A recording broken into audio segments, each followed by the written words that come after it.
This episode contains triggering conversation that some audiences may find disturbing. Listener discretion is advised. You're listening to Everything and the Gym podcast. This is an interview episode. Hello. Welcome back to Everything and the Gym. You have two hosts for this episode, Dio and myself, Shelby. If you have not already, go back and listen to part 1 of Weston Clark's episode, and we'll see you back at part 2 when you're finished. If you have already listened, thank you for coming back for part 2.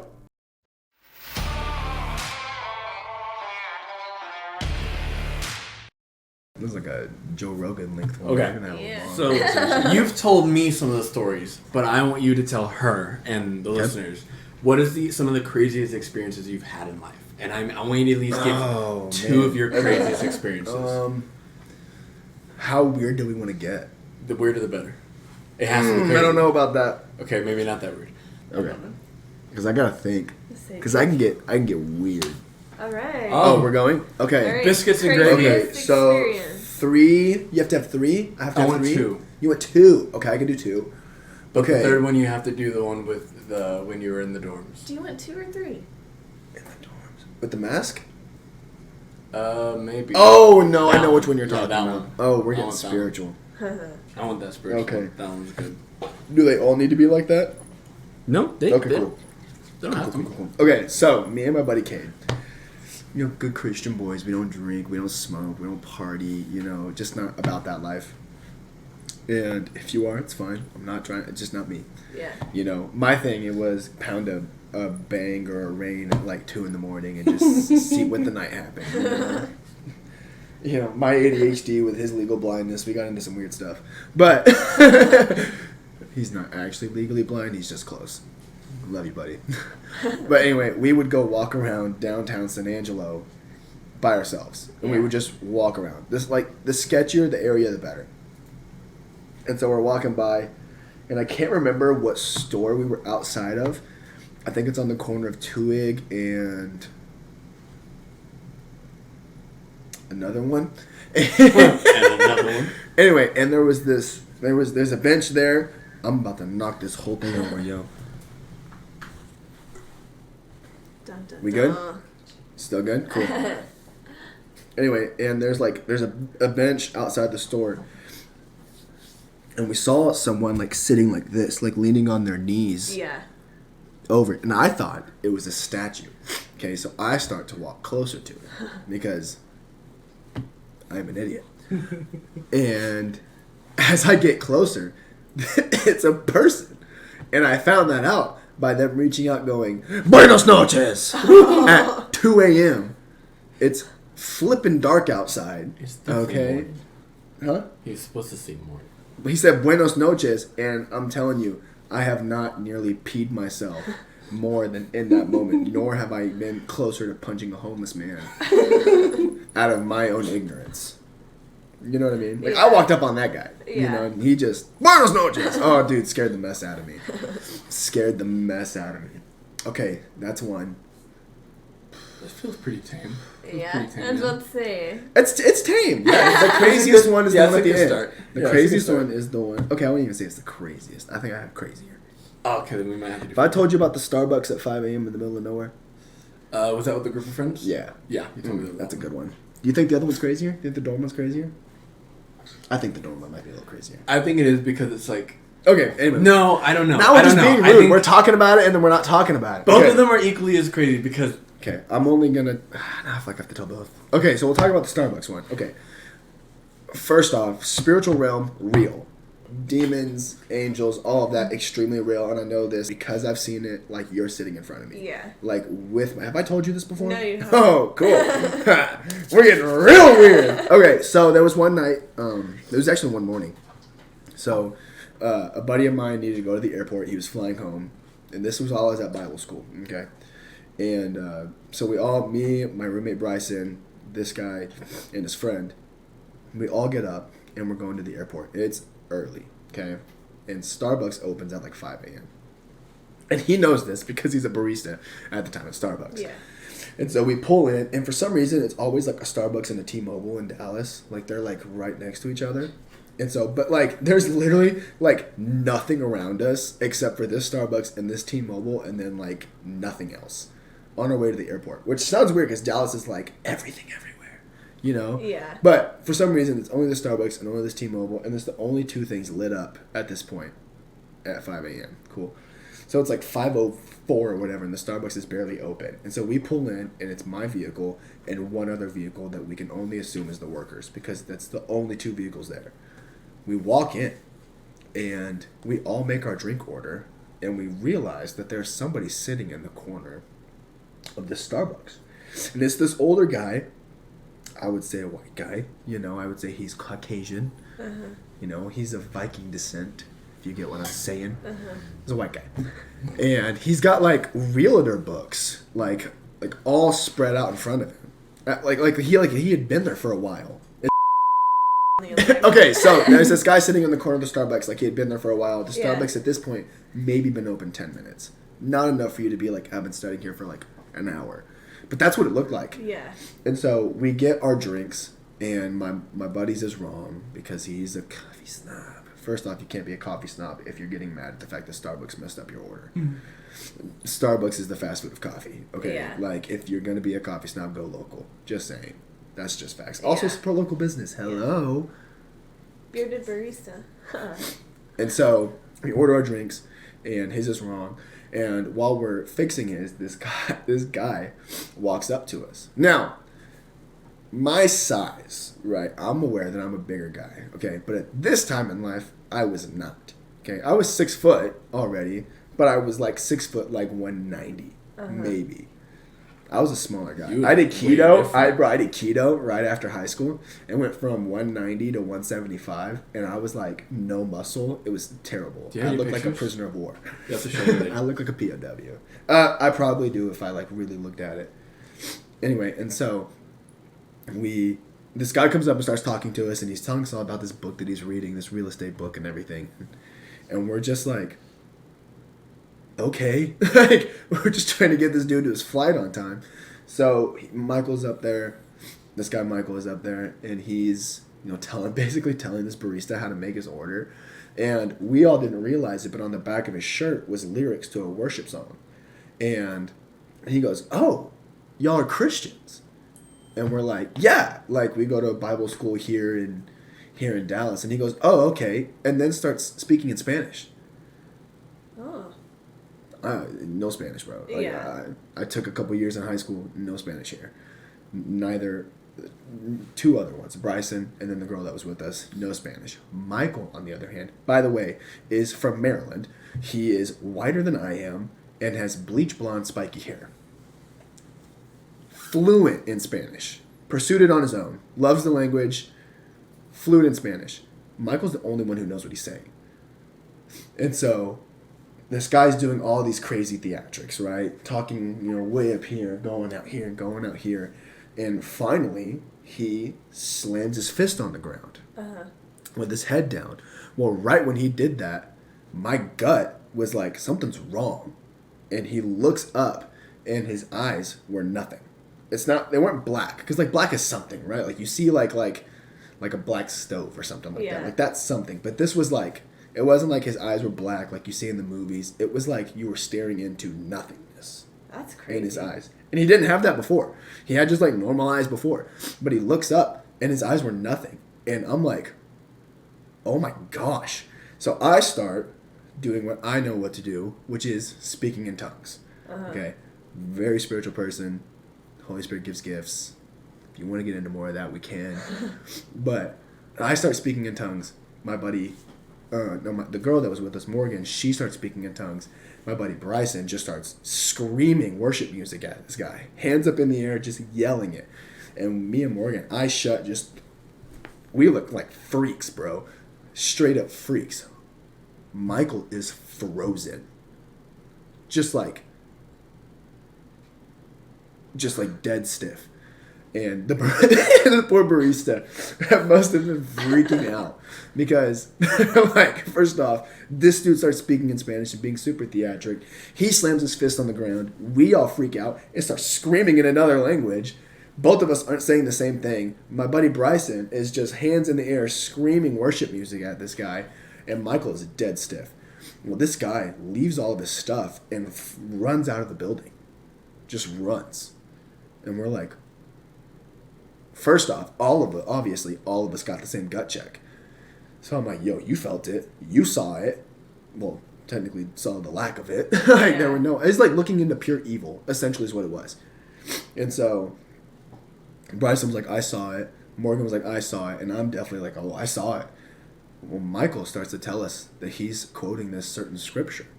That at the end of the scripture, it says, and in the end, all will claim the name of Jesus. What this guy said was, in the end, all will claim the name of the devil.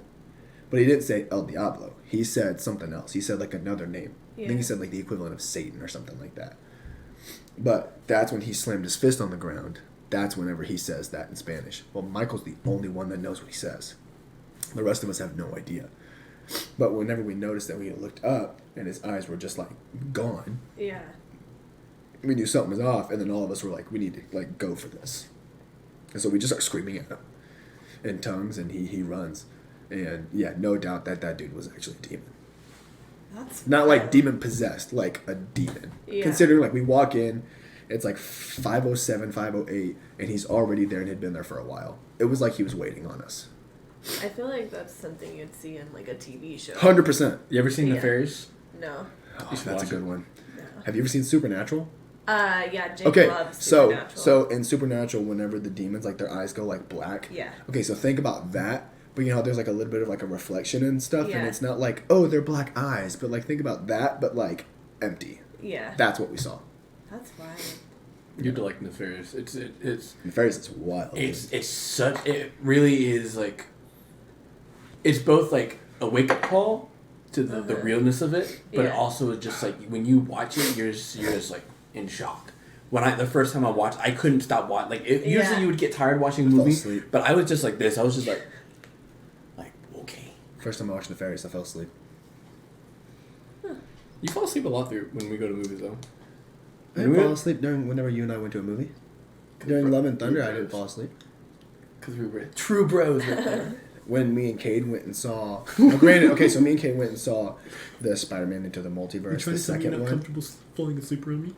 No, it's because you and I went in like the middle of the day on a Saturday, and me and Cade went at... The movie started After a at leg 8 workout. p.m. on a Friday. Yeah. I've been up since 4 a.m. Like, I'm going to sleep in the heated, comfy recliner. Yeah. So nice. So on the gifts part, because I remember back whenever we did Keenan's one of his whenever they talked about speaking in tongues. Yeah. I did see a TikTok that talked about the differing gifts out Yeah. there. Yeah, But be can careful you with those. explain like TikTok preachers.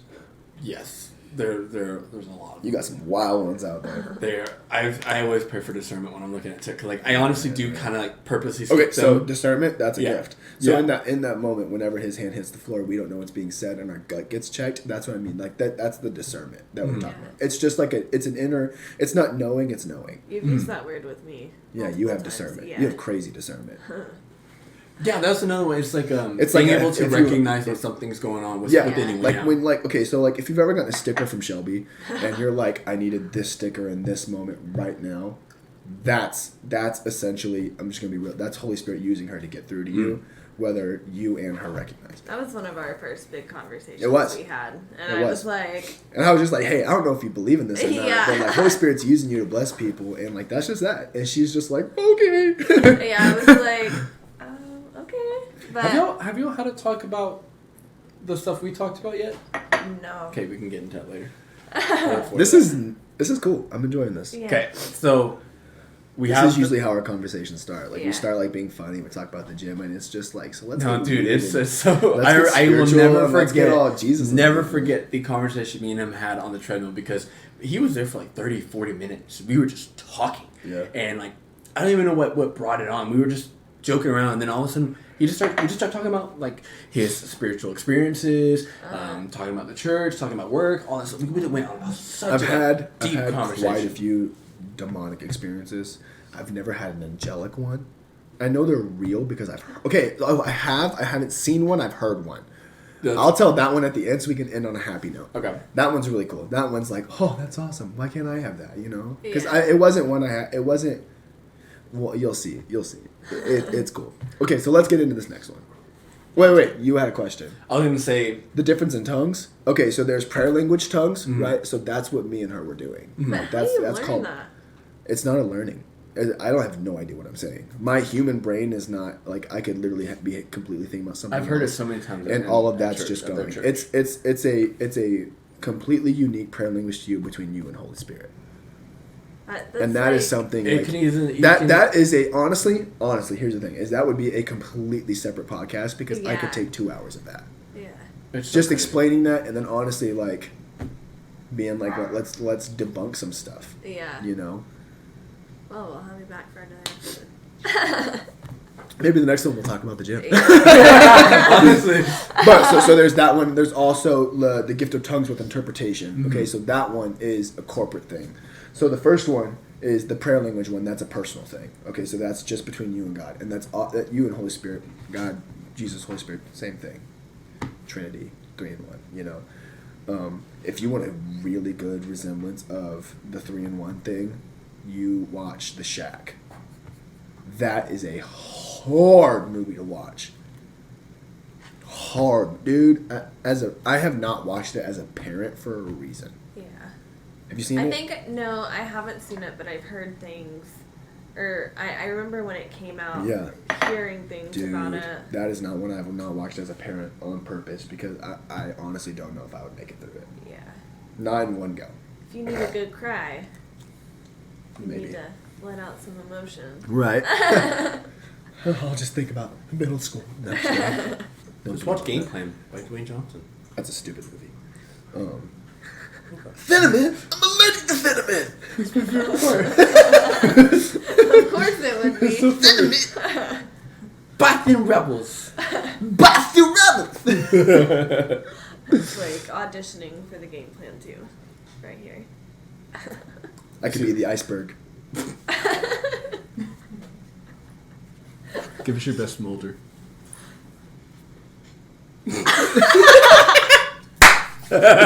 Ooh, that was loud. Sorry. That's good. Maybe this side. Hold on. Better use Yeah, that. yeah, you yeah. have to use that. You gotta do the eyebrow? Can you smell? Can you smell what the rock's cooking? Anyway. And then there's the corporate, I'm going back, the corporate interpretation of tongues where somebody is given what to say, you know, and then somebody else hears them like they're speaking English. Everybody else is so confused. Everybody else is like, that's absolute gibberish.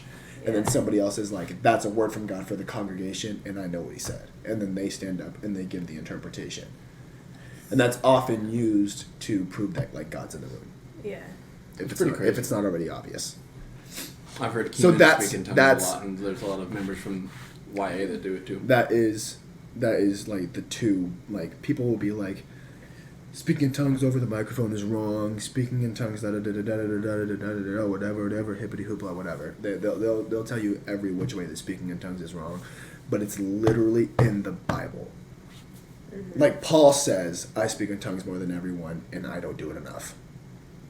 It is for everyone. Some people say it's not for me. Some people say God just hasn't given it to me yet, which is technically true, but it's for everyone. And that's the whole point of that thing, is like God hasn't given it to you yet. Keep pressing in for it.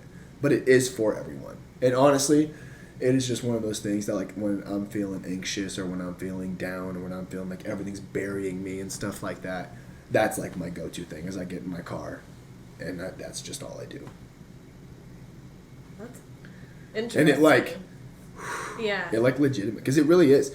It is a conversation where I don't know what I'm saying, but at the end of it, I'm ministered back to from God.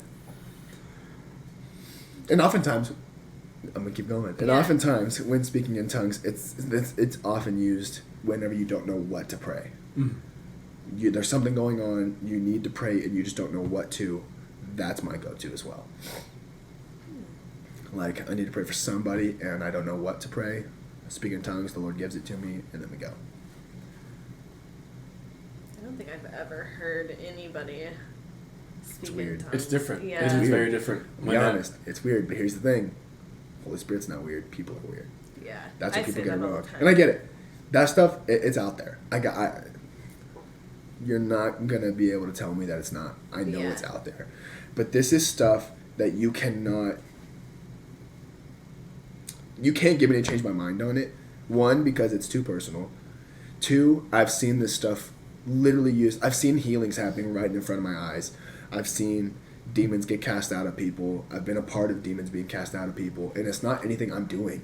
It's all God just touching people's lives. I mean, that's it. It's the power of God, and that's it, you know? And I've also been around when it's manufactured, and I won't stand for it. I really won't. Yeah. There's the whole thing of people falling out. That's what people talk about. People lay hands on people, they fall out. People are like, it's fake. It's not.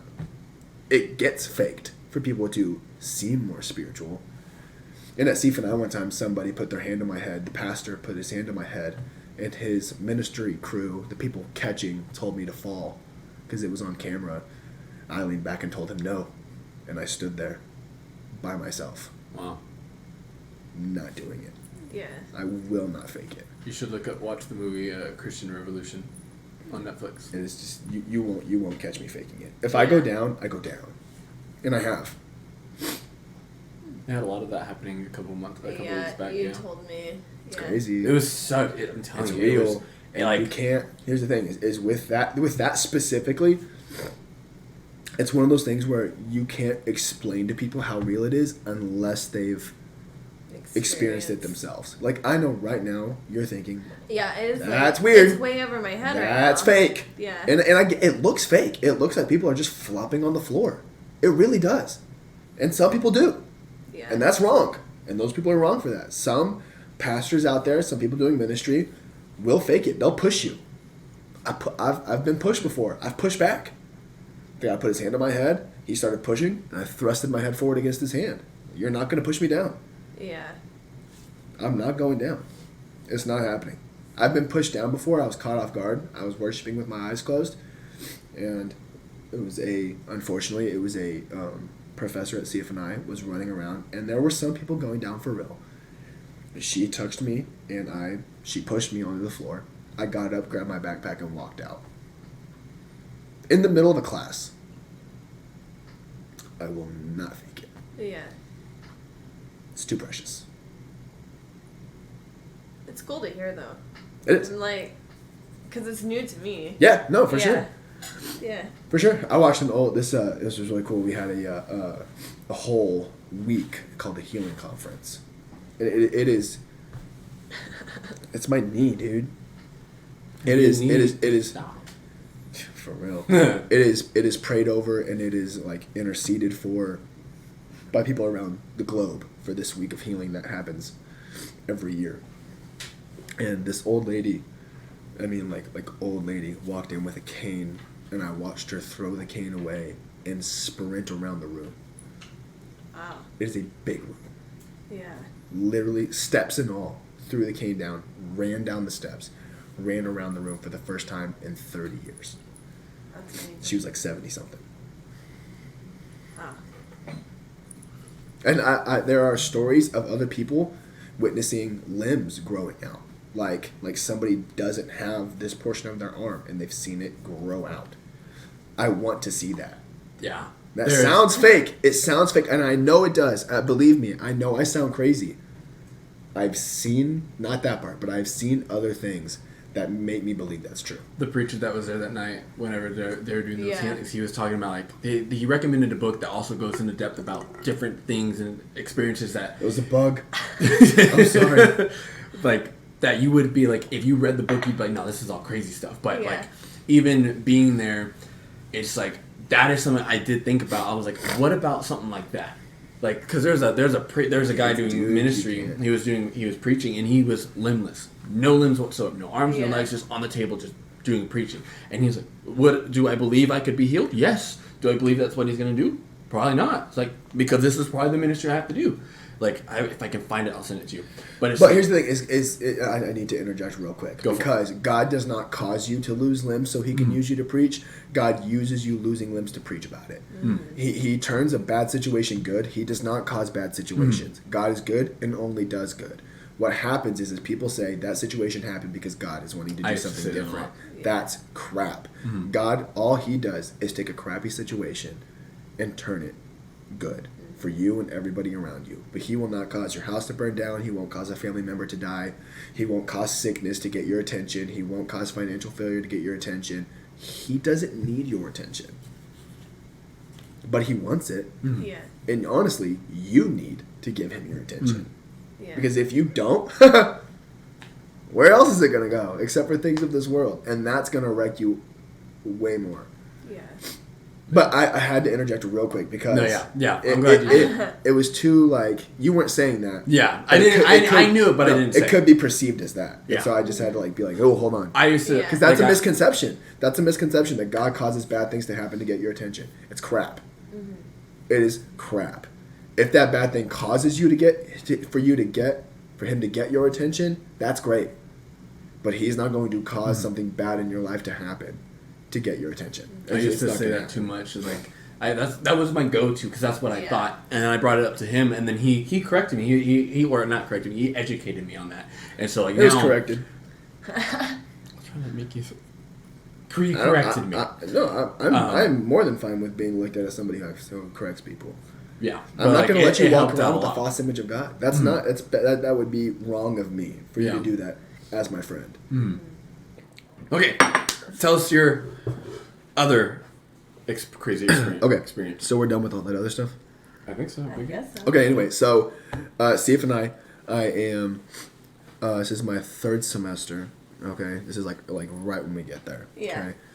So one thing you have to know about CF and I is that, yes, very spiritual stuff like this happens all the time, like demonic stuff, angelic stuff, healings, demon possessions, demon cast out, like stuff like that happens all the time.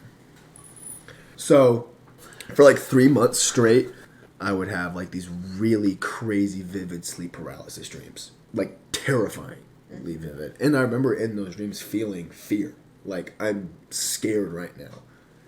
And sometimes I would just wake up in my bed in the dream and I would just like not be able to move or not be able to talk. So I would try to just breathe really heavy and really loudly to try to wake up one of my roommates. It never works. But that's what I would try to do. And then eventually I would just wake up. Some of them I would be like standing in a really long line and I can't move, I can't talk, and the person in front of me is just walking. Everybody behind me is getting held up because I can't do anything. Yeah. Those were the two most common ones. There was one like I was sitting in a car and I couldn't move at a red light, or I was driving and I couldn't turn the wheel and there was something coming up and stuff like that. And I would wake up right before it crashes and stuff like that. But just crazy vivid sleep paralysis dreams. And so, and I would always wake up at 2 a.m. 2 a.m. on the dot. Every time I had one of these dreams, 2 a.m. I'd wake up, look at my phone, 2 a.m. It was wild. I knew something was up. Too many, like, it's the same type of dream, often the same dreams, 2 a.m., multiple times a week for months. And so, there was one night, I'm having one of these dreams, and I'm laying there, and I'm looking up at my ceiling, and I can't move. And then I'm like, I'm just going to try. And I'm able to move, but I can only move one way. I can only move this way. So the way the room was set up, right? So my bed's here. There's like a loft area, like hangout area here. There's a roommate here, and then a roommate here. So this was the roommate that passed away. This is one from Brazil. Okay, just a roommate that got stuck in our room. He's a great guy. Love him. His name's Vitor. He's fantastic. But so I'm here. He's here. He's here. Okay, so I'm sleeping with my head right here. Okay, so there's like a wall that's like separating me from my friend. So I'm laying there like this, and I can only move my head to the left. So I look over. Okay. So I'm there.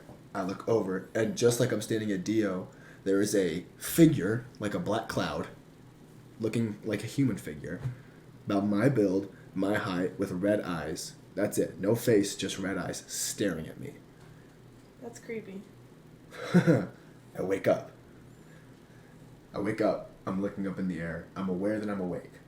It's not like, oh, I went back to sleep in my dream. No, I'm awake. Like, real. And I'm like, okay, that was crazy. Look over, still there. And I'm like, cool. There is a demon in my room staring at me. Well, we are instructed and we are taught how to deal with such things, right? So one of the things you do, one of the things that demons look for is power, right? They're power hungry because their power was stripped from them when Jesus died. So Satan had power and authority. Authority is nothing without power. Power is nothing without authority. You have to have both, right? And so when humans sinned, we gave Satan both power and authority over the earth, right? When Jesus died, he stripped him of both. Actually, if you go back into the original text, the word used translates to stripped naked of his power and his authority, and it was restored back to us through Holy Spirit. That's how we have both power and authority over the earth. We're taught all that, right? So we are fully aware that as humans, we are in full authority over demons. But they also instruct us that whenever you see one, to turn your back to it so it knows its place. So that's what I do. So I look over, I see it. It's looking at me in the eyes, staring at me. Haha, you blinked. Paul Blart walk up. I will literally roll over. I turn my back to it. And I'm just like, okay, Lord, what's next? And he was like, just stay here. So I did. And I'm just like, you just let me know. I'm ready to roll. I roll over, and I am, get out of my room! Like screaming at 2 a.m. 2 a.m. on the dot. Yeah. I checked. Screaming at it to get out of my room. Like, in the name of Jesus, you don't belong here. You have no power. You have no authority here. You have been here for too dang long. It's time for you to leave. I'm on the 4th floor. We have a back balcony. It phases through the door. Like, I literally, it walks. Phases through the door and leaves. And I just spend the next few minutes, like 10, 15-ish minutes, just worshiping God. Just, thanking him for what happened. Nobody woke up. My roommates didn't wake up. Nothing. And I am screaming. That's wild. Like someone had to have woken up and screamed that loud. Yeah. And, the It's like you demon, were in a different universe. Exactly. Almost. Yeah. But I wasn't. Yeah. And so I go back to sleep, and the next morning I'm just like, hey guys, I'm really sorry if I woke you up last night. Here's what happened. And I lay out the whole story. Josh is like, that's crazy. Like, what the heck? Like, I didn't even hear you. Like, obviously God wanted us to stay asleep. Like, you had it. Like, you didn't need us and everything. And I was like, God had it is what happened. But Vitor starts to get a little bit teary-eyed. And I'm like, are you good? Like, are you okay? Is this, your first experience with this? And he's like, no. You don't understand. For the last 3 months, I've had the same nightmare and woken up at 2:03 every night. Wow. And the same nightmare as he wakes up and Jason, murderer Jason, what is that? What is the movie Halloween? Is that what it's called? Yeah, so the Halloween Jason is standing over him. He wakes up in his dream, goes to the bathroom, washes his face, sits up, Jason's behind him with a knife. He turns around, he's not there, decides to go back to bed, and there's a bloody knife laying on his bed. Oh my goodness. The same nightmare for 2 months. And that night before, he woke up every night also at 2:03. I wake up every night at 2 a.m. He wakes up every night at 2:03. That night was the first night in 2 months that he slept all night long with no nightmare. That's Just wild. Yeah. And that's my craziest story. And whenever you told me that, I was just sitting there I want to know more of these stories, because hearing them, I'm very obviously I would say I'm a very factual person, and so I can see especially with this story, one, the friend having that connection of waking up at 2 or 3, always having a nightmare, and the second that happens with him, it goes away. I'm like, crazy, dude. I didn't expect that. You can't deny that. And when you told, I was like, there's no. Even if I wasn't there, I know that was true. I'm not gonna lie to you. And I know you won't lie. I got no reason. Yeah. This isn't. I didn't have another sleep paralysis dream. It wasn't oh, he dreamed it and he just yelled in his dream. No, it was real. And I know you can't No, unless you've experienced it. I get it, and I understand that I do, and I probably sound crazy to a lot of people, and I can live with that. That's fine. Yeah. I'm not gonna lose sleep over somebody thinking I'm crazy because I'm gonna share about my Crazy faith and what I kid. witnessed. I'm not gonna lose sleep over it. Yeah. But it's real, and I know my experience. It was very real. I think many months after that, there would be certain, because like there would be nights I toss and turn a lot in my sleep. Yeah. And after hearing his story, like it made me start to think, is there something going on in my room that's making this happen? Because I've only ever had, I would say I've had 3 chilling experiences in my room. One was when I was watching Supernatural. It was the first time that I was watching Supernatural, and I love Supernatural. I really liked it, but then like after a while, I just felt very convicted. I don't want to watch the show anymore. I was like, I just don't like it. I think now if I went back, I'd be all right. Yeah. But it's that first season that was just really getting at me. With Supernatural, you have to understand what real spiritual warfare looks like before going into it.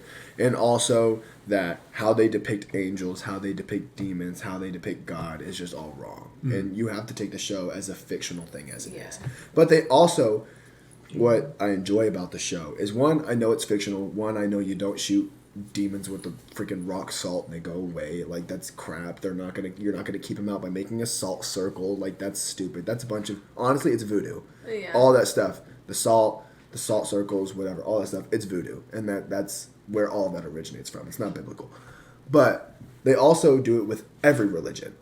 It's not just Christianity. It's not just angels, demons, and God. They have Hindu. You name it, they've got it in there. And it makes fun of all of it. Makes fun, tells a false. I mean, not makes fun. That's kind of a bad way to say it. But Just use this side. the first Not in a room. with that first experience, I don't know what episode I had finished off with. I think it was like the whole Bloody Mary thing, and it was like a couple Was that the episodes first after one? that. Was it the first? I don't know. So at some point, I got through half the season of season 1. I was walking back into my room. It was like late at night. It's probably like maybe like 11ish or so. Yeah. And I don't know if I kicked the door or something. Something kicked the door. But as I'm closing the door, I just felt a chill. I felt an immense chill down my spine, and I closed the door. I froze. I was like, did I hit the door or did something else hit the door? Because I felt like something was rushing the door. And I don't know if it was that freaked me out or just I got chills from whatever was over there. So I stopped and I was like, okay. And normally I would never do this because once something like that happens, the black person in me says, no. Says, I'm not going to investigate that. I've seen this movie. So I was like, you know what? No, like I'm going to look. I opened the door and I look and I'm like, none. I'm like, all right. I went to sleep. Felt fine. And then It's not challenging them. Like, do it. I was like, yeah, Come at you know, do it, whatever. But now there have been a few nights where I would be the first couple minutes where I'm starting to fall asleep, I would get some chills because I usually face the wall whenever I fall asleep. I've noticed that when I do that, I naturally fall asleep a lot quicker. I think it's because I sleep on my right side or the light's not hitting me or whatever. And so I would fall asleep pretty quick, but normally it would be like in a very deep REM kind of sleep where I immediately fall into like a deep, deep dream. But sometimes that dream would be like somewhat nightmarish. It'd be something creepy would come up into it, but it wouldn't be like horrendously scary. It would just be like, something's there. I feel like it's a demon presence, and then I'm like, no, I'm gonna wake up. Yeah. And then immediately, like what I've started to do now is like anytime that I wake up in the middle of the night, if I feel chills or in some way uncomfortable, I start praying. Good. And like I'll either be like, okay, God, whatever, like just I pray for deep sleep. I pray that whatever's going on, you handle it. And I'll usually look over, and because I'm blind, I see blurry objects. So if I see my chair a little too close to my bed, I'm like, oh, it's just my chair. But I've had some of those moments where I just get mint deep chills where I'm just like, I am either frozen in fear where I'm like, I don't want to turn around, or I'm just like, whatever it is, I'm not going to look at it because I got the blood of Jesus on me, so That's I right. don't got to worry about nothing. Dang straight. Because I have learned too is like, there's such spiritual warfare even just over your house. And that's exactly why like a lot of people pray over their house, especially before not bed, because at night is whenever they're more active. I know at my houses. Like before before we start moving in. Yeah. Because I've been like this. I'm in my second house now, and so when we first got married, whenever they like officially like we started moving in, I took oil and I rubbed it on all my door frames that would lead into the house. But yeah, And then I did it again with the second one. That's why even now, like I now get what he was talking about. And I can feel it because I'm like, I definitely felt there was something going on. And I was like, there's not about it. And I've seen that too. Well, I want to ask you, after all that, what is your biggest struggle right now? Self-confidence, 100%, I would I'm say. right there with them. It's so wild to me for you. It's self-confidence. Oh, please, the biggest showboaters are the ones that have the most self-confidence issues. Yeah. The people who are the loudest, the people that are funniest, you always have to check on your high energetic friends. Like, that's just the truth. Because that's who I was whenever, like, in 6th grade, 7th grade, 8th grade, especially 7th grade, whenever I was struggling the most, around people, happy-go-lucky, high energy, like, that was me. Try to, that's what, it's just the truth. But I would definitely say self-confidence, especially walking into this next season of life, going in about to be a father of 2. I'm back to being the sole moneymaker in my house. My wife went back to work after I lost my job at Crunch. Even after I went back, she kept going because I took I didn't go back in the afternoons anymore. And so, but she recently just stopped working because, we're about to have a baby. Yeah. And she needs to be resting and she wants to, nest and get the house all ready and everything. Like, that's what she said. She goes, I need to go into nesting mode. And I'm like, cool, baby, do your thing, Just let me know what I need to lift. Like I came home one day and we had bought this dresser, and she had moved it from the living room to our son's room by herself. It was huge. Mama string. Yeah, It was a huge dresser. We just I was like, get it done. what is wrong with you? And she goes, I just got really motivated. I'm like, you're 6 months pregnant. This was a couple months ago. She's 8 months pregnant. How now. tall was the dresser compared to her? Oh man, okay, so I'm 6 foot, and it probably comes up. So we use it as our changing station now. Yeah. It probably comes up to here. Okay. And my wife is 5'3". And pregnant. Oh my goodness. She goes, I just got really motivated, and she almost had it in place if she hadn't gotten it stuck. She was trying to make a turn she couldn't make. She didn't clear enough room on the other side. And then, but the problem was that she had started turning it, and she had pinned herself in the room, so she couldn't climb over. She thought about it. She told me, she's like, I thought about climbing over, and I was like, I would have been pretty upset. What if he fell? Did she wait until you got home? I got home like 5 minutes later. Oh, okay. She got lucky, is what happened. And I said, back up. I just pushed it. But yeah, she's crazy. But I love her. She's a good She's crazy. funny. She's the good crazy. She's like that crazy that, and that sounds really bad to say, like, oh, my wife's crazy. She's that good crazy. Like, when she gets hyper fixated on something, there's no stopping her. Yeah. But she's not like, where's your phone now? You know what I mean? She's not naggy. She's not that kind of crazy. Yeah. Crazy's not the right word, baby. I'm sorry. She's going to listen to this when it comes out. I did not mean crazy. Crap. Like how you're looking at the mic. I didn't mean crazy, I I promise. didn't mean it. I just meant like the good crazy. I mean, there is a good Yeah. crazy. I could be good crazy. She could be good crazy. I'm just like, she's gonna get it. It's not me this time. She's gonna get it done no matter what. And I'm like, it's a crazy thing to be 6 months pregnant and moving this giant dresser on your own. Yeah. That's crazy. Yeah. And that's what I mean. Yeah. She's that good crazy. I love her very much. She's my world. That's good. So yeah, self-confidence, and then going into the whole being a youth pastor thing, like, taking charge of my own team, and taking charge of like our youth ministry and stuff like that. It's just something I've had to like work on a lot recently. Is just being confident in myself that I can do it. Yeah. And a lot of that confidence just comes from God. I just got to keep turning back to Him, which is what I've been doing, and it helps. Yeah. And then taking it easier on myself in the gym, and giving myself that space to take it easier has helped a lot, because before I would like take it easier and then my self-confidence would like drop through the floor because I'm like, oh, I didn't go today, I'm a piece of trash. Yeah. But now it's like, I didn't go today and that's okay. I needed to rest anyway, so It's it's like fine. that acceptance of Yeah, it's not like I didn't do anything. Yeah. I did my work, and then I rested, and your body needs rest and recovery. Yeah. So I operate at 100%. I haven't been 100% since like October 27th of 2021. So what are you operating on? You're at like 85? Red Bull. 90? On a good day, I would say like 90-ish on a good day. What Depends would on you how much caffeine I've had. What would you recommend for people that are also struggling with self-confidence right now? Oh man, just look to Jesus, bro. He's your identity. And, a lot of times, I mean, self-confidence comes from a lack of identity. And identity is a big thing because most people don't have theirs, and you have to turn back to, You have to turn back to God every time. Your identity has to be in Him, and that's you let Him tell you who you are in Him, and He's your masterpiece. It said that. I mean, He literally thinks you're to die for, considering He died for you. Yeah. So And I mean, if that doesn't get you pumped up, I don't know what will. what is your greatest fear? Not measuring up to my potential. So what is your potential? And sharks. No, I'm just kidding. I'm just kidding. I have no fear of sharks. I have a healthy fear of sharks called wisdom. Like maniacs with chainsaws. And sharks. I actually don't have a fear of sharks. They should fear me. I'll punch you in the nose. They think that you want to see great white. Because you're white. You didn't get that? I'm the iceberg to you, young man. Oh, sorry. I'll make sure the Titanic I don't around. know. I don't know what my potential is. I don't know what it is. It's to do something great, Yeah. and I know that So what is on your... most days. But it's not measuring up, and then also not providing the type of life I know I can for my family.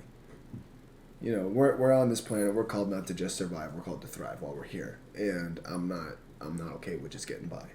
Yeah. That's why I work 2 jobs. I could technically speaking, penny pinching, we could live off of what I make from the church. It would be tight. Yeah. It would be real tight. But we could. Yeah. You know. There's programs and stuff like that. Like we were food stamps for a little while in the beginning, and there's no shame in that, dude. Food stamps was one of the best freaking things in the world. I love food stamps. It was great. We'd have so much groceries all the time, like nice stuff, you know, because like why not? Yeah. My son was not eating at the time because he was milk only, and so it was just the 2 of us, and we got like $1,000 a month for groceries. Food stamps was nuts, dude. Yeah. I'm gonna be broke again getting food stamps. That's not true. But you're not providing the type of life I can for I know I can for my family, just through not measuring. Both of those go go hand in hand, side by side. By not measuring up to my potential, I won't be able to provide the type of life I know I can.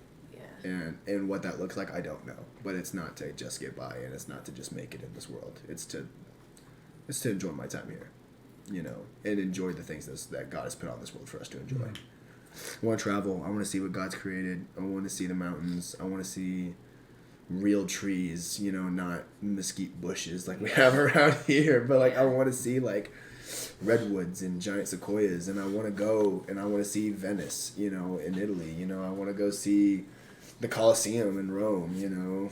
Yeah. It's things like that like I'm dying to go see. There are places I don't want to go.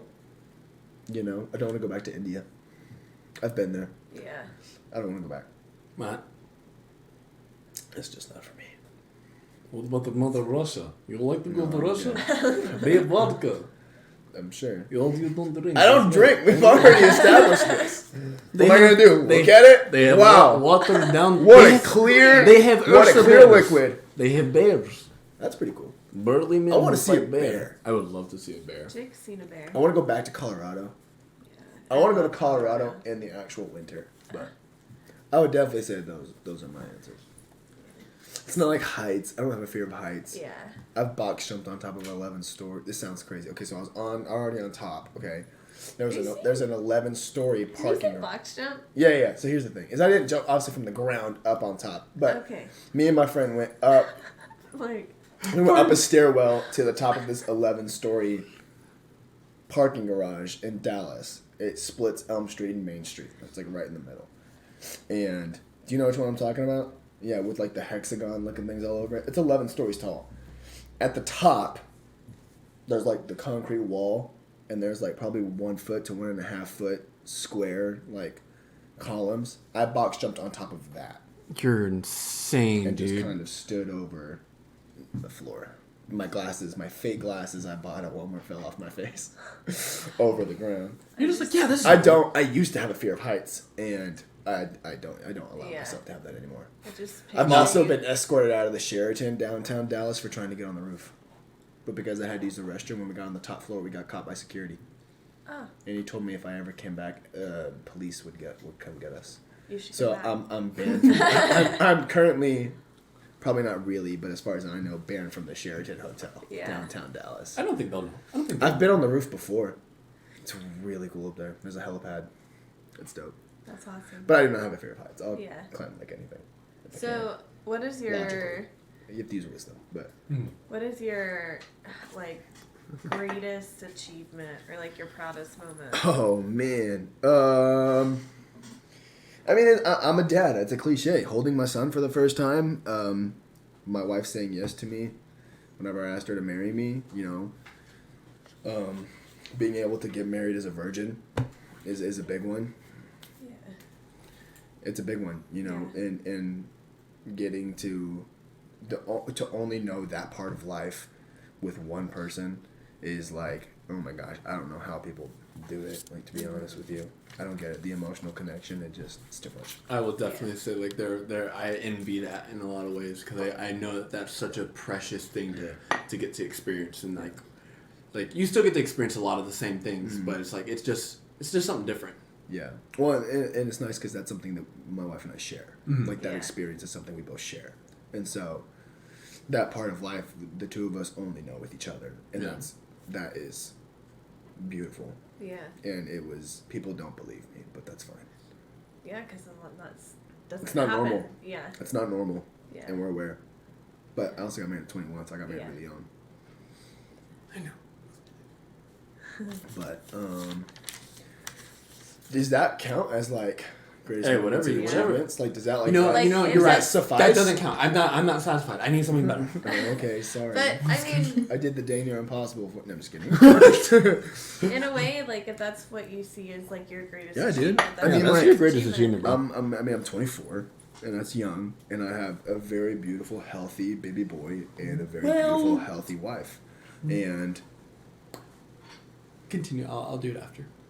do you need like something like I've personally like not including No. like get married young and have a baby young, or my wife had a baby young? No. Anything I did not have you a deem as your biggest accomplishment to you is your biggest accomplishment. Yeah. I'm not gonna be like, no. Do you want have to, like you have to have what's met my the biggest president or something? gym like that. accomplishment? Is that what you're gonna say? No, I was gonna say, I don't know where I heard this from, but when we say that we're young, we don't really know our actual age when you really think about it. It's 24.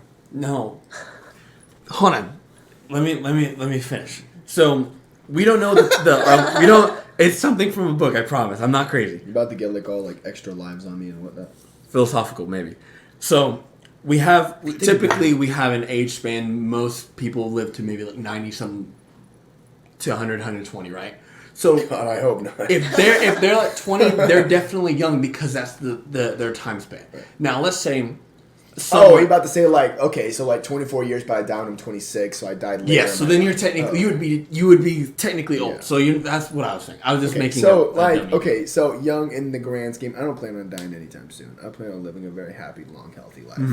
You know, I plan on deadlifting until I'm 90. Like that's. Hey, I'll be right there with you. We'll have competitions. retirement But home. so in my plan of life, you know, I plan to see my great grandkids. You know, like. As long as Jesus doesn't come back before then. If he does, even better. Awesome. But I'm 24, so like that's young, you know. Yeah. And anybody, I see what you're saying. Yeah, I was just making a It was joke. a good try. Yeah. But So, do you have a question? Yeah, I have one. I have twofer. So, what is the best lesson that you've ever learned? Ooh, that's a good one. okay.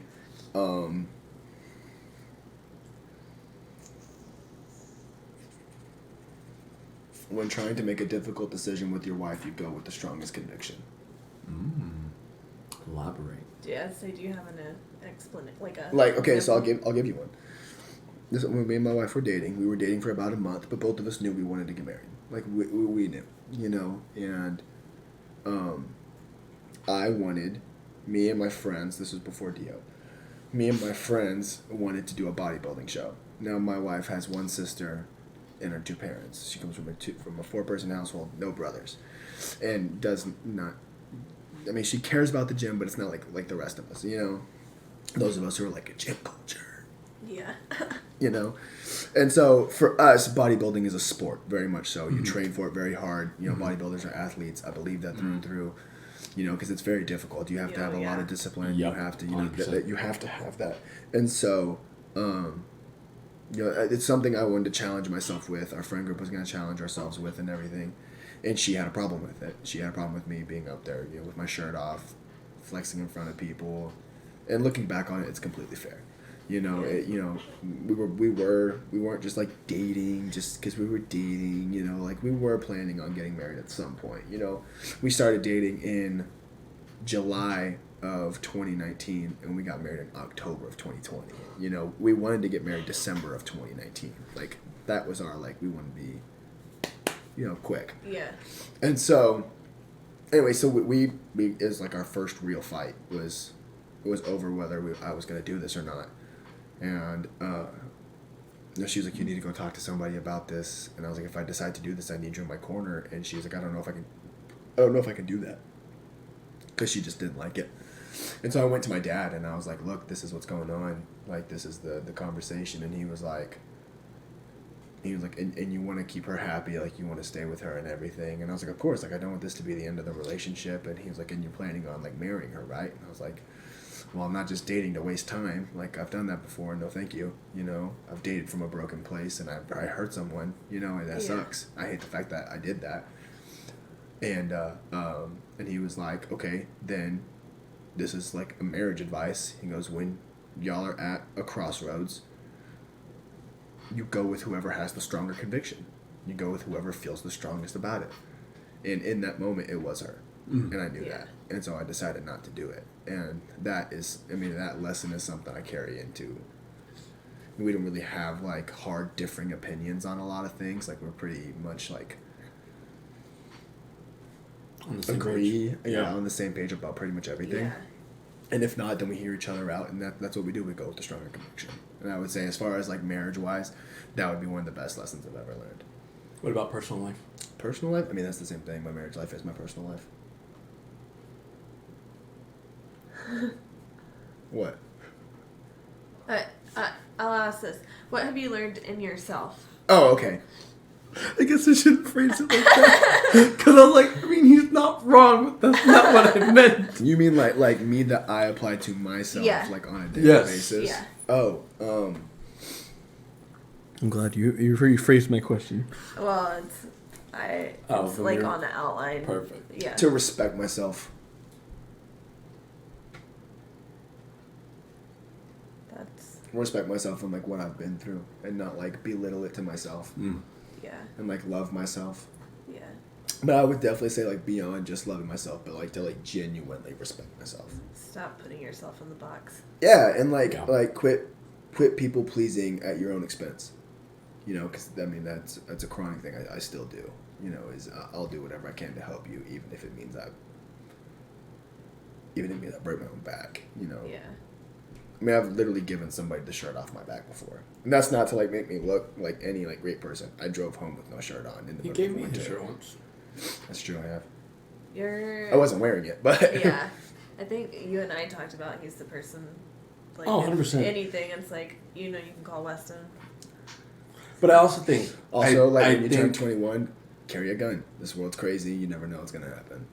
I do, yeah, that's true. I have been Stay considering strapped it and get lately. clapped. I mean,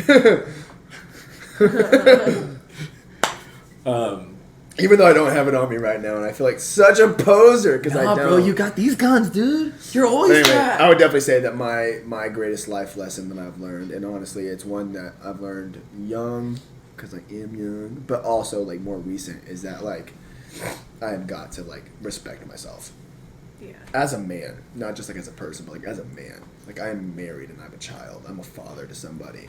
I can't go around moping around saying, "Oh, little old me," you know what I mean? Like Yeah. like be real with your emotions, but like don't wimp out. You Yeah. know, like there is a point where even with your emotions, you can be a man. Yeah. You know, and that is not to just emotionally vomit on people. You don't wear your emotions on your sleeve. You get real with them with people you trust. I mean, that is a big deal. Is getting Yeah. real with emotions about people you trust, with people you trust. And it's not just blurt them out to everybody who's just gonna attend an ear. Otherwise, you're that guy who's just constantly talking about his problems, or that girl. I don't mean to just. Yeah. I mean, I can only talk from a man's perspective, but constantly talking about your problems and not doing something about it. Mm-hmm. Talk about your problems, realize what's going on, make steps to make that better, and chase that. You know, chase to be better. Don't chase to be stagnant.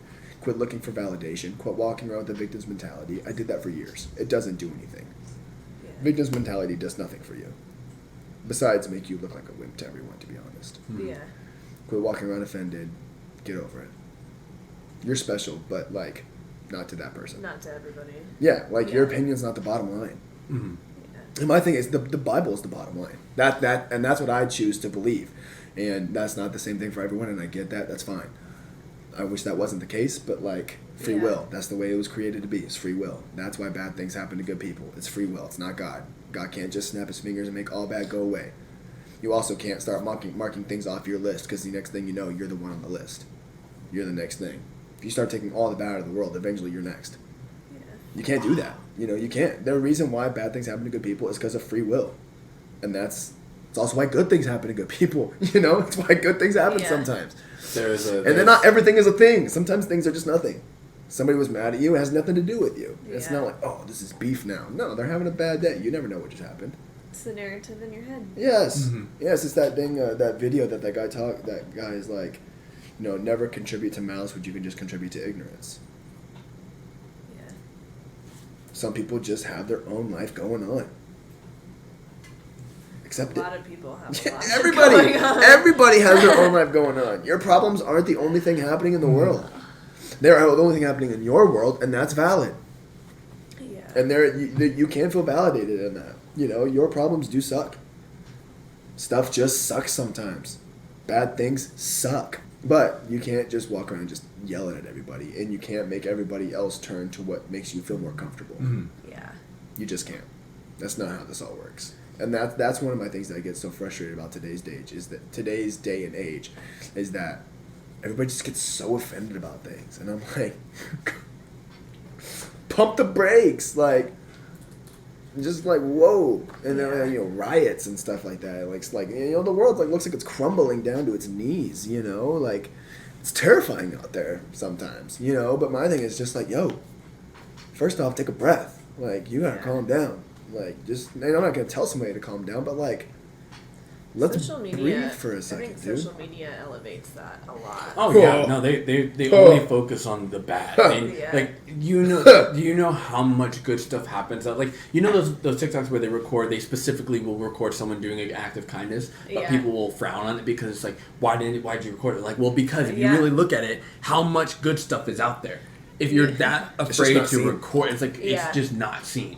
I love that there are creators out there that will do nice things and record it because they should at least show people how easy it is just to be nice. Yeah. How easy it is to you can pay for someone's food, you can take a homeless guy out to eat. You don't have to be rude about things. You can just do it. Yeah, exactly. Yes, 100%. It's like it's that simple. 100%. Yeah. And also, kindliness is free. Exactly. Yeah. It costs you nothing to be nice. Offer someone a smile. Yeah. So, let's do some first thing that come to mind questions. But I'm going to do it like you ask the first one and then we'll bounce back and forth. So I just have to say first thing that comes to mind. Whatever the rapid fire questions, but first thing that comes to mind. So you start off the first one and then... Wait, am I doing rapid fire questions? You're asking... Or am I coming up with a random question and then he just give us an answer? The rapid fire questions, but first thing that comes to mind. How do you know? Okay, ready? Yeah. How much protein do you eat? I shoot for 200 grams. That's not a question. That's not... No, okay. What? I stuttered. I had a stroke. I'm sorry. You said. I said... What were you... That's what you get! That is what I get. What were you about to say? I don't know. You said that's not an answer? I was like, that's not an answer because you said you aim for it. I'm like, I didn't ask for what you aim for. I asked what you eat. I'm specific. Aim for 200. I definitely don't eat less than 150 to 160. A whole chicken a day? No, dude, it's hold on. Out, homie. Homie can eat. My favorite is by far my favorite source of protein is easily steak. Oh, and so I can put down some steak. I need to buy some steak and take it over so you can cook it. What me and Dio and Destiny and Grace all went out to dinner, and we went to Roadhouse, and I finished my 16-ounce steak, so my pound of sirloin. Yeah. before he finished his 11 ounce, and both of the ladies finished their 6 ounces. He was eating, dude. Like shoveling. And it's not even on purpose. It's And not like, I just want to eat this really and you fast. had the fries too, And right? fries. His plate was clean. It's not like, ooh, I just want to eat this really fast because it's so good. I just eat, and I talk the whole time. Not like while my mouth's Big full. I'm just saying. I'm just saying that if you sit here and eat your protein, your muscles get really big. It's very nice. Very nice. You have bigger muscles, you can have more emotions. More emotions to hide from your No, man, muscles. I just love steak. The most steak I've eaten in one sitting, I think, is 30-ish ounces. That's a My lot of meat. Between 27 and 30. Definitely within 3 ounces of that. I shoot for 50. I want 50 in one sitting. Wow. That's hard. That's a stomach ache. Yeah. Not for me. Do you take pre-workout? No. The only pre-workout is pain. And Jesus, he fuels me. Pain and Jesus. That is not- First, let's go back. Rewind. Favorite lifting exercise? I bet I know. Flat dumbbell press. What? Dang it, that was wrong. It's no longer deadlifts because I don't do them. I said consistent. squat. See, I don't do either one of them consistently enough for them to be like my favorite, but I do dumbbell press the most. Dang it. Out What of is- all my lifts. What is your least favorite? Bulgarian split squats. Oh, Yeah, no, those are I awful. hate those. I hate but I love them. I haven't done them. Have you do the- Front squat. Hate front squat. Really? I love front I squats. just can't. Well, obviously not in this shirt, but I hate that. I hate the way the Yeah. bar feels across my shoulders. It's uncomfortable. Just I will goblet squat before I do that. What's your favorite muscle? When you look in the mirror, which one are you? Or don't, like, no, "Oh." no. You're putting it in a box. Just your favorite muscle. Oh, Lats. Not your heart. Oh my god. That's mine. Get out of that's here. not what you said. What'd I say? You probably said like my glutes I think or you something said like your that. quads. Oh, Quads. quads. Yeah. Mine is lats. You know, I bet I know why. It's because those were your weakest point, but now Yeah. that they're your strongest. Yeah. They're They're- stronger for it only ever ends up being your favorite muscle is the one that was the hardest to grow or Yeah. was you were the most insecure about. 100%. Yep. What is something you eat every single day? Beef jerky. Beef jerky. Cheese jerky? Well, okay. Cheese jerky. Say what? And it's all pricky fresh. Okay, I'm not gonna say every day. I eat beef jerky 6 days a week. So not on Saturday. Saturday. Yeah, when I'm not at the church. The days I'm not at the church. What? Or Quest Bros. Quest protein bars. Yeah. I ate those every But day. not microwaved. What? No, I don't like to microwave my Quest bars. Microwaved. They're all telling me you gotta get the cookies and I have the chocolate chip cookie dough. Get like the big like 14 pack box whatever from Sam's, and it's the chocolate chip cookie dough and the cookies and cream one. And they like to put the chocolate chip cookie dough one in the microwave. So good. Interesting. It's not good. It's so good. It's not good. It's not. She's lying. I just If you get the oatmeal cookie ones, oh my goodness, microwave. Like you know what my 10, favorite 15 cookie seconds. is? What's your Guess. Wait. Try to guess my favorite Snickerdoodle. cookie. No, favorite? A gingerbread. Wait, no, peanut butter. no, I'm allergic to peanut butter. Yeah. That's right. Dang it. Now it's out there for the world. I'm one of those. I'm allergic to peanut butter. Wait. Oatmeal raisin. I knew I it. love oatmeal raisin cookies. So you. What the heck does that mean? Oatmeal raisin is so you. They think it's chocolate chip, and then oatmeal raisin. Didn't expect that on my Oatmeal raisin's really good. Though. dude. It is. A good oatmeal raisin cookie It's is an just like underrated cookie. It just smacks. so good. I also love a raisin bran. Yeah, I do I'm too. a raisin bran. You like raising brands? No. What is something you do intentionally every day? Pray. My man. Amen. Good one. Hallelujah. Kiss my wife. Yes. Wake up. Not every day. Wiggle your toes. Do you read or listen to audiobooks? Yeah. Yeah. Not as much as I should, but That's because I don't have Audible anymore because it got too expensive. Yeah, Yeah. that it is And way then too expensive. having time to read, I'll do an audiobook before I actually sit down and actually read a book. Yeah. Unless it's the Bible. But other than the Bible, even then, that's on an app, and that's like Yeah. my You do it go-to on the because app? it's right. Yeah, because it's right in my pocket. I would love to sit down and like actually like make time to do that, and one day I will get to that point. But to be honest, and it sounds bad, every minute of my day is pretty much accredited for, and so whenever I do actually like stop, and I'm like I need to get in the Word real quick, like because I do it, I would say most days. I'm not every day, but I do it like I'm good about 5 days a week. Is I'll stop and I'll read a chapter or two in my phone.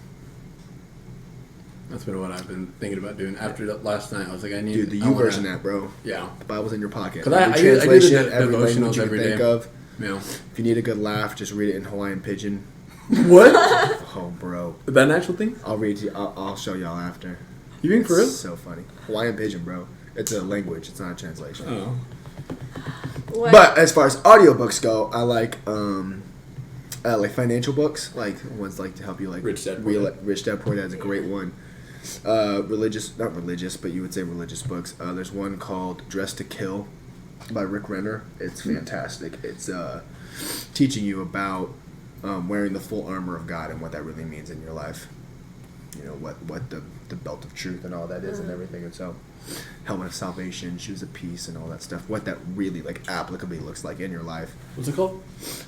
Dress to Kill by Rick Renner. It is a fantastic book. Deep and Wide by Andy Stanley. Having a wide and deep relationship with God is a fantastic one as well. I think it's called Unoffendable. All right, Also, I yeah, recommend next pretty much question. anything by Ted Decker. He's like a Christian novelist. There's He a couple writes books fiction that ones are I'm really gonna good. once I read through them, I'm gonna recommend them to you. There's one that's my parents bought for I always take recommendations. Christian, how to live out the walk of Christ through business. Mhm. That I need to read through it, but I'll great. give it to you afterwards. What's your favorite song? Wait, hold on. I bet I can get it's gonna be female. I feel like it's gonna be female artist. He listens to some good songs. He listens to some. He listens to funny everything. stuff When he I do works listen to out. everything. My favorite song. Oh my gosh, that is so hard. I don't think I have one. I don't think I can name one. Favorite genre. The sound of your son's heartbeat. That's not a song, but yes, It is to you. It's a great listen. But my favorite genre Uh-oh. at the moment, it's like UK drill rap. Understandable. UK drill goes hard. Bro, it's in the gym. It's got It it's goes off. the one that he listens to. I think has a very chilly vibe. It does, but I like that about Yeah. like I will The music rush I through listen my to him, workouts. his is always really chill. I need fast paced music. Yeah. I'll rush through my workouts. So I use slower BPMs to slow my pace down. Maybe we should do that. Hacked your workouts. You're welcome. But big fan of classic rock. Oh no, I do have a favorite song. I Alright. do. It is "Can't Take My Eyes Off of You" by Frankie Valli. I love that song. Have you seen 10 Things I Hate About You? With The old, Heath the Ledger? old. No. Yes. Yeah. That is the such a good rom-com. movie. Oh, it's one of my favorites. Beautiful. I love Oh that my movie. gosh! As far as rom-coms go, Uh-huh. that one's up there for me. What kind of movie genre do you like? I like a little bit of everything, Okay. but mostly I would say like action adventure movies. Okay. But you're Like the Top Guns together, Yeah. the old one and the new one both take number one for me for different reasons. My second one is Book of Eli, which That is one- that's a good movie. If you No, haven't seen that that one one, is- have that you one seen will that? wreck you. You need to watch That's a it. great movie. At the- It's like- post-apocalyptic. It's It's so freaking- good. It is. It is such a Denzel like. Washington just wait. Yes. Yes. Just whooping butt on this. It's so good. Okay. I'll just make sure I'm gonna go and spoil. No, I wasn't gonna do anything. It's so you. I'm kidding you not. If you don't watch it by the next time we third meet, favorite we're gonna have movie. issues. Okay. My third By favorite Monday. movie, is easily Batman: The Dark Knight. The greatest superhero movie of all time is Yeah. Batman: The Dark Knight. Heath Ledger as the Joker, Christian Bale as Batman. The best superhero, beats anything Marvel has ever put out. By far beats anything DC has put out Really? recently. the best superhero movie of all time is Batman: The Dark Knight. I don't care what you have to say. That is the facts. You have a villain that you just love to see fail, and he's just so psychotic for psychotic's sake. Most villains, they're like, I have a reason for this. My heart was broken. No, the Joker just wants to watch the world burn, and that's what you want to see, bro. Yeah. So you're telling me there's not a single movie out there, hero movie, that comes anywhere close to Correct. that? Not even Endgame. There's no Black Panther. Endgame doesn't make my top 5 Marvel movies. Really? Endgame makes like a bottom level Marvel movie. What about No Way Home? It's up there, but it's not better than Dark Knight. Do you think No Way Home only is hyped No, because of the fact of... there is. Let me put it this way: there's not a Marvel movie in my top 5 movies of all time. What about a Sony movie? What about the Spider-Man movies? No, What time do you wake up in the mornings? depends on the day. Oh my It's an goodness. average. It's true. I don't have a set time I wake up. No, every like day. that. It's just It's like weird. it's funny. This is the first thing that comes off the top of my head. If I have a class at 5 a.m., I wake up at 4:20. If I have for my ride class at 5:45, I wake up at 5. If I have a client at 5:30, I wake up at 4:45. I wake up at 5:45, 4:45. I usually try to wake up 45 minutes before I have to be there. Which I think is so interesting because 40 to 45 because I don't know if it's how you're able to just, you don't wear contacts, right? No. That's probably another reason why. Just wake up and go. Yeah, he just wakes up and go like if Yeah. like I can't do that. I can in certain instances I can wake up and go, but It's a superpower. like I have to have a little bit of like sit down time, chill time to eat. And to be honest, I do all of that on an empty stomach. I don't eat before I do anything. Oh, you're insane. You even teach ride on an empty stomach? You're nuts. I have one of these. I can't do it. That pretty would much, pretty much every morning. Wreck To my help. To eat stomach. right before. I hardly ever train on an empty I hardly ever train while I have eaten. I can't train without eating. I promise you I will pass out and not wake up. Like There are a good chunk of days where I do, or if I remember to. I mean, there's a few days because I will train and then I will eat afterward. I like to eat afterward, and it's usually like a Quest bar, and then like I have. Quest bar. Yeah, I'm on a like quest like to the find a little ball. Velveeta breakfast thingies. Oh, those are so good. I Bless have you. those, but You got the next one. If you had your own gym, what's your number one addition that you have to have? What do you need? we've talked about this. What is it? It is a center platform that is Yeah. slightly raised Yeah. for everyone to root I think on that's somebody probably why. if they choose to do it. For everyone to root on their PR and like turn toward them, and it'd be like 2 feet above everybody else because they're slightly it's up. But it would be like a bench, squat, deadlift area. It would be all 3. Yeah. So what do you do? What happens when somebody goes up for a PR and they fail? Then we can all console them. Yeah. I would definitely like. Here's my thing: is that a gym for me, opening up a gym would mean I've already made it in life and made money. Hardly ever do people open up a gym and actually make money. Like that's pretty rare. But also like open up like a quality like gym. They have to charge so much to keep the lights on. They have to charge so much for equipment. Like the people who can afford that type of membership is a very niche group of people, and it lowers your demographic. The reason why, and I'll be honest, gyms like Crunch, gyms like TrueFit, gyms especially like Planet Fitness are even able to stay in business is because they're banking on people not showing up. Yep. Yeah. Signing up for a membership, forgetting about it, and just collecting the money. Mhm. Yeah. We talked Now, about this. now, Crunch, TrueFit are a whole lot better than like Planet Fitness. They offer more than that. Planet thing. Fitness is a horrible gym. Genius freaking business plan. Solid. You took a niche thing that everybody thinks they need to do, which is work out. You dropped the price to where your premium membership is $25 a month. Well, people, they throw away $25 a month on anything. You Yeah. know. They get pizza and donuts. Yeah. And so what they did was then they took the people who would actually use the equipment they put in there and they ripped them from the equation. There's hardly any free weights, dumbbells that go up to 60. You can't wear a tank top. You can't have a gallon of water. There is, it's crazy. Yeah, you know what I'm talking about, right? Yeah. If you've been to Planet Fitness, Yeah. They would You can't. hate I mean, us. it's all Smith machines. It's all stuff like that. You can't be a lump. You can't be someone who's actually going to use a gym for what a gym is supposed to be for. They ripped people who are going to put wear and tear on their equipment out of the equation completely, thereby cutting costs. Mm-hmm.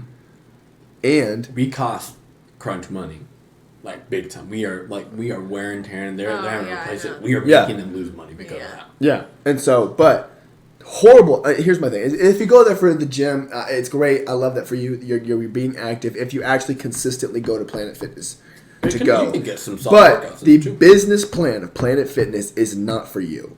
Yeah. If you go to the gym consistently at Planet Fitness, you are going against what they open their gyms for. Like even the gyms that are like higher on, It is on the not- price range, you're probably gonna get way better community. Like the one that you were Yeah, talking like about. recess. Like there are gyms out there that are so focused on the community aspect that whatever you're paying, you're gonna get so much more out of it because Oh my gosh, yes! like you're Yeah. really gonna like even I would say Crunch is definitely one of those, at least our Crunch mainly Yeah. because our community is just something different. Like you don't just go Here's the to thing. What makes a gym is community. Yeah. And community, if not born and bred like ours has over time, you have to put it to a niche, and that's why gyms don't make money. And so that's why in this case, the gym that I would want to open would be a passion project. You know, I've already made it. I've got millions to spend on it. I'm not relying it to like I can just pour money into it, pour money into it, pour money into it. It's not going to break me. You know what I mean? So I would deck it out how I want. But it would definitely be like a pretty niche group of people who I would be able to, like if somebody fails a PR, you know, on the platform and we're all consoling them and stuff like that, like, oh man, you got it next time, let's try again. And there are certain people who won't do that and even then go against it and tend to low-key kind of bully them about it. They're gone. Revoke Yeah. membership, you're not allowed here. This is not the culture for you. You can go down the road to somewhere else. But it would be a very, like I said, it would be a passion project. Money's not an object kind of a thing. Yeah. So cool. I'd love a gym like that. It would be awesome. And affordable. That would be really too. So, last question for this. If you could give anybody honorable mention Uh-huh. in your life, who would you give Oh honorable my mention to? gosh. Okay. Honorable mention. Can you give me a criteria for this? Because like I could think of like a lot of people. Like my wife, I would like, but I've mentioned her and how great she is this whole podcast. Is it like somebody who I haven't brought up yet? It could Like that kind of a deal? somebody that has just struck a chord with you. It could be, you said it, somebody you've never even met. That he said somebody he's never met before. You did. I'm blanking out. Remember. You said the guy on TikTok. Yeah. The kid that has like grown his. Oh, you did. You already Oh. mentioned the kid that's growing Yeah. his business, Yes, doing oh, what you man. want to do No, potentially in the future. I love the. Can I give like Dio an honorable mention Yes. for just being the person in the gym who pushes me to be the best I can be every day? Like, that's what he does, you know, and that's just the kind of, you know, culture that he cultivates is life-giving. It's, you know, it's enthusiastic. It's positive. It's if you didn't get it, let's try again. If you did get it, let's freaking go, you know. And that's rare to find in people, especially meatheads like him. Yeah. I know. Beautiful meatheads. Look at that man bun. Almost made me start crying. I almost got teary. But it's true. I mean, you create a very positive thing. thank And I'm you. not just saying that because you're here, and I'm not just saying that because of anything else. It's just the truth. I mean, it was something I wanted to come on the podcast and say anyway. But I know you get a lot of props from a lot of people. It's like, ooh, just one more is let's all. But no, but seriously, but like even like the stuff you do on TikTok, like staying consistent with that, like that's incredibly impressive, and also trying to stay positive doing that in such a dark thing. Social media is just dark. People are rude. People want to tear you down, but you're staying consistent with it, and that's really cool. And then also now trying to spread your faith through it and trying to change what you've been doing and having the guts to do that and having the bravery to do that is top tier, and you just don't see that anymore.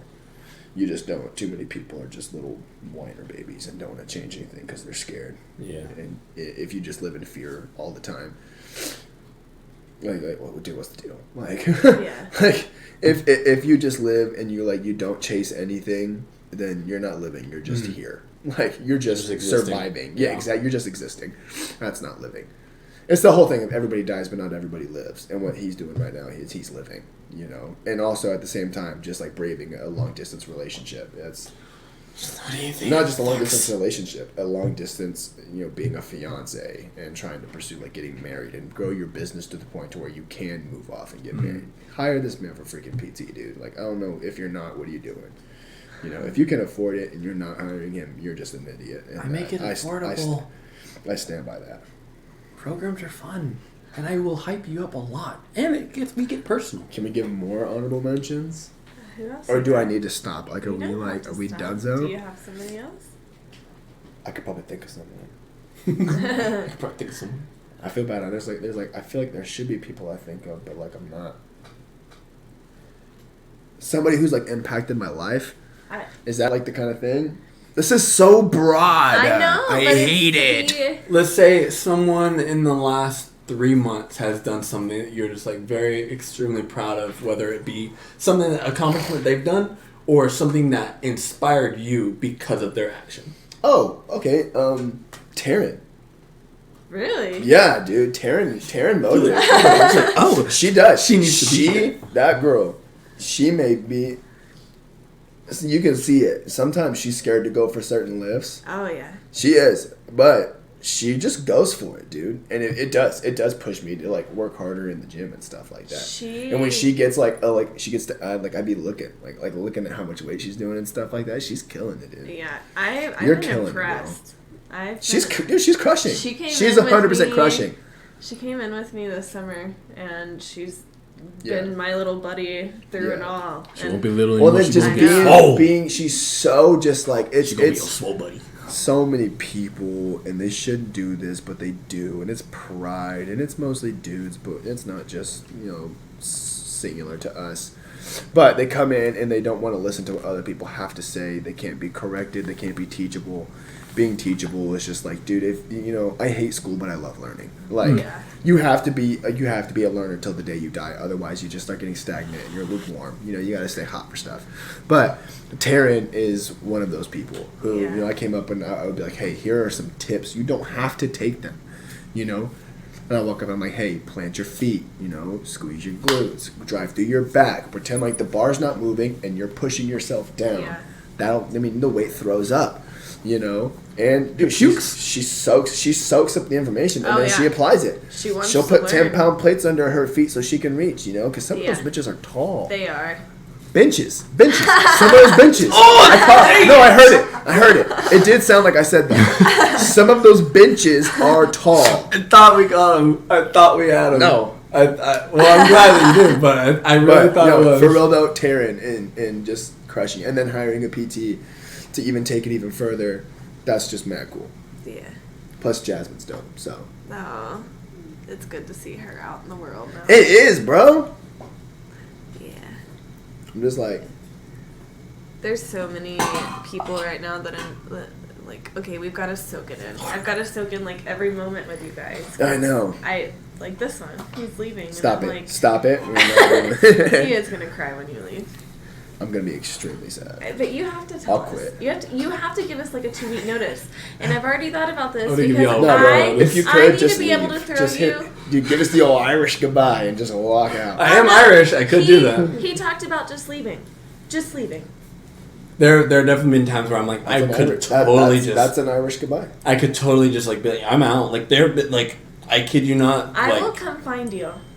I will come find you. I have a certain set of skills. I make a nightmare for people like you.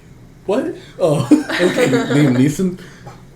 Yeah, you can't do that. I feel like we gotta could sit tell you here. goodbye. I feel like we could sit here and give honorable mentions like all day long. Right. Yeah, all day long. There are so many people, especially like in our gym community. Like she's out here crushing it. I got clients that want to look like her because she's just like working hard and everything in the gym. She's crushing it. I mean, you have, what's his name? The bald guy who works out there. Casey. His name is Casey. Casey. Casey walks to the gym. He is someone. He literally checks on me every time I'm in the gym. Yeah. Oh, If the I'm in guy there- with the tripod, right? Yes. Yeah, I love I'm that in there, dude. and he's like, "How are you?" He like genuinely wants to know. Like if something's not okay, I know for a fact if I was not okay and he asked me and I broke, he would sit there and like talk to me and would listen. Yeah. He's a cool guy, and he works hard. Yeah. Dude works and mad like hard.